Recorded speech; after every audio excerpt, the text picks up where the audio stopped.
ADHDৰ সমস্যা থকা শিশুসকলৰ ক্ষেত্ৰত প্ৰায়ে কিছুমান আচৰণগত সমস্যা দেখিবলৈ পোৱা যায় আৰু সেই আচৰণগত সমস্যাসমূহৰ ক্ষেত্ৰত যদি বেছিকৈ দেখিবলৈ পোৱা যায় যে সিহঁতি বহুত বেছি খঙাল হয়, যেতিয়া খং উঠে কণ্ট্ৰল কৰিব নোৱাৰে, যি পায় তাকে দলি মাৰি দিয়ে বা ওচৰত যোন থাকে তাকে মাৰি দিয়ে বা বহুত বেছি ৰেষ্টলেছ হয়, বহুত বেছি আমনি কৰে, এনেকুৱা ধৰণৰ কিছুমান বিহেভিয়াৰেল প্ৰব্লেম দেখিবলৈ পোৱা যায়।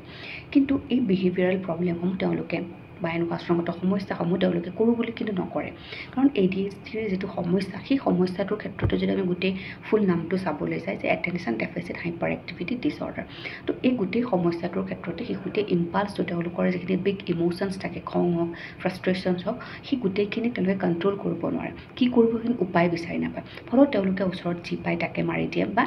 আন কিছুমান আচৰণগত সমস্যা দেখিবলৈ পোৱা যায়। কিন্তু যেতিয়া আপুনি শিশুটিক সোধে যে তুমি এইটো কিয় কৰিলা, তেতিয়া কিন্তু তেওঁলোকে কয়, বেছিভাগেই কয় যে মই গমেই পোৱা নাছিলোঁ, যে মইতো জানি বুজি কৰা নাই, মই গমেই নাপাওঁ। তেওঁলোকে চৰিও ফিল কৰে পিছত কিন্তু। তো এইটো আচলতে প্ৰায় ADHDৰ সমস্যা থকা শিশুসকলৰ ক্ষেত্ৰত আমি দেখিবলৈ পোৱা যায়, কাৰণ তেওঁলোকে জানি বুজি নকৰে। এই ADHDৰ সমস্যাটোৱেহে তেওঁলোকক এনেধৰণে কৰিবলৈ বাধ্য কৰে, কাৰণ তেওঁলোকে নিজৰ সেই ফ্ৰাষ্ট্ৰেশ্যনখিনি তেওঁলোকে কণ্ট্ৰল কৰিব নোৱাৰে। আৰু কি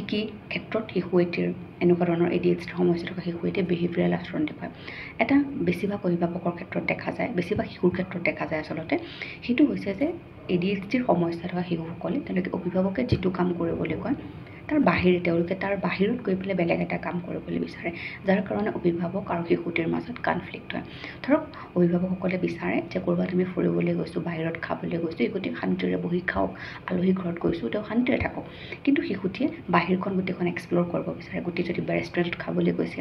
তাতে গোটেই চবকে মাতিব বা চবৰে ওচৰত যাব, ক'ত কি আছে চাই ফুৰিব, চুইলাৰি ফুৰিব, যিটো মাক বা দেউতাকে বেয়া পায়। তেনেকৈ পাৰ্কত ফুৰাবলৈ লৈ গ'লোঁ, বেলেগ ল'ৰা ছোৱালীয়ে যেনেকৈ মাকহঁতৰ লগত খেলি থাকে, তেতিয়া হয়তো ADHDৰ সমস্যা থকা শিশু এতিয়া মাকৰ লগত বেছি সময় নেখেলিব পাৰে, তেওঁলোকে বেলেগ এটা জেগাত গৈ পেলাই বেলেগ বস্তুবোৰ চাব বা বেলেগ ল'ৰা ছোৱালীৰ লগত ঘূৰিব, এনেকুৱা ধৰণৰ কিছুমান কাম কৰা দেখা যায়, য'ত পেৰেণ্টছ আৰু শিশুটিৰ মাজত কনফ্লিক্ট হোৱা দেখা যায়। দ্বিতীয়তে শিশুটিৰ ADHDৰ শিশু এটি কি হয়,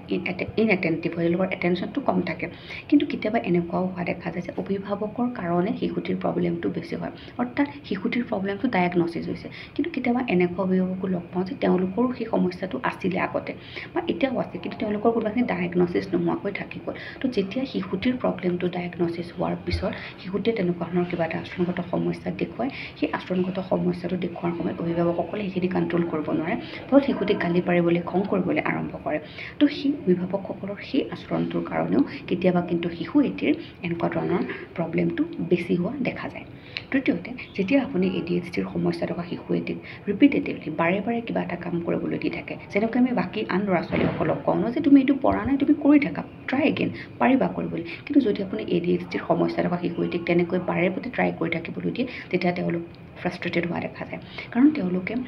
বেছিকৈ এফৰ্ট দিবলগীয়া কামবোৰ তেওঁলোকে কৰিব নিবিচাৰে আৰু সেইটোত বৰ পায়। ধৰক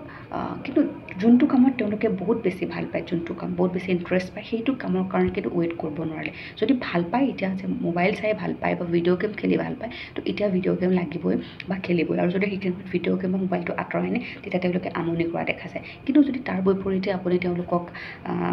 ভাত নিচি খাবলৈ দিয়ে বা স্কুলৰ কাৰণে ৰেডি হ'ব দিয়ে, তেনেকুৱা কামবোৰত কিন্তু তেওঁলোকে বৰ পায় আৰু সেইখিনি সময়তে তেওঁলোকে কিন্তু আচৰণগত সমস্যা দেখুৱায়। আৰু এটা কথা, খুব ADHDৰ শিশুৰ এটা ভাল গুণ, পজিটিভ দিশ, সেইটো হৈছে যে তেওঁলোক নেচাৰ লাভাৰ হয়, তেওঁলোকে নেচাৰৰ লগত খেলি সময় কটাই ভাল পায়। তো যদি আপোনাৰ ঘৰতো ADHDৰ সমস্যা থকা শিশু আছে, তেতিয়াহ'লে আপোনালোকে বাহিৰত এনেকৈ প্ৰকৃতিৰ লগত তেওঁলোকক অলপমান সময় কটাবলৈ দিব পাৰে। আৰু এই গোটেই বিহেভিয়াৰেল আচৰণখিনি আমি এতিয়া গম পালোঁ যে কেতিয়া কেতিয়া শিশুটিৰ আচৰণগত সমস্যাখিনি বেছি হয়। তো এই সমস্যাখিনি কমাবৰ কাৰণে সকলোতকৈ ডাঙৰ কামটো অভিভাৱকসকলে কৰিব পৰা হৈছে ধৈৰ্য, কাৰণ আপোনালোকে অভিভাৱককে ধৈৰ্য ধৰিব লাগিব আৰু ধৈৰ্য ধৰি পেলাই সেইখিনি সময়ত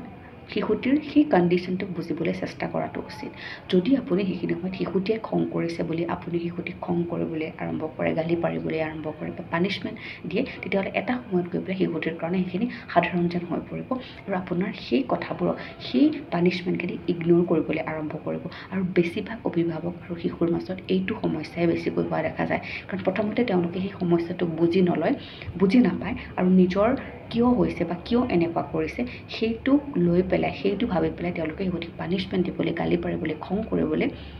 আৰম্ভ কৰে আৰু ফলত শিশুটিৰ লগত ৰিলেশ্যন বিল্ড আপ নহয় আৰু আচৰণগত সমস্যাবোৰ বেছি হোৱা দেখা যায়।